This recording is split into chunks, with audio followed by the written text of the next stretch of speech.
గోదా John Paul Mala Mahanadu Andhra Pradesh రాష్ట్ర అధ్యక్షుడు.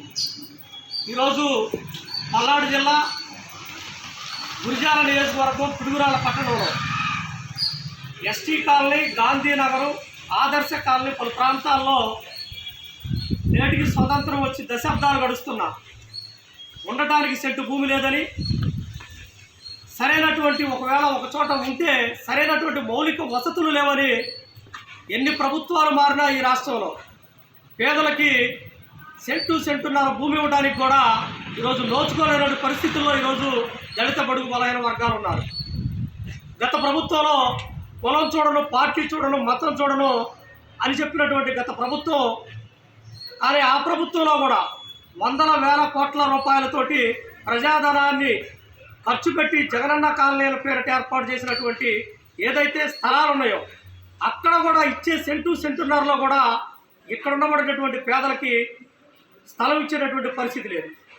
ఈరోజు పిడుగురాళ్ళ పట్టణం మున్సిపల్ కమిషనర్ గారి కార్యాలయంలో కమిషనర్ గారు లేనందున మేనేజర్ గారికి మాలమహానాడు రాష్ట్ర కమిటీ నుండి ఎవరైతే ఉండటానికి సెంటు స్థలం లేదని సంవత్సరాల తరబడి పిల్లలు ఎదుగొచ్చి చదువులకి ఇబ్బంది పడుతూ ఆర్థికంగా ఇబ్బందులు ఎదుర్కొంటున్నటువంటి వీరంతా మాకు ఎక్కడన్నా ఒక సెంటు స్థలం చూపించుకొని ఈరోజు మున్సిపల్ కార్యాలయానికి వచ్చారు.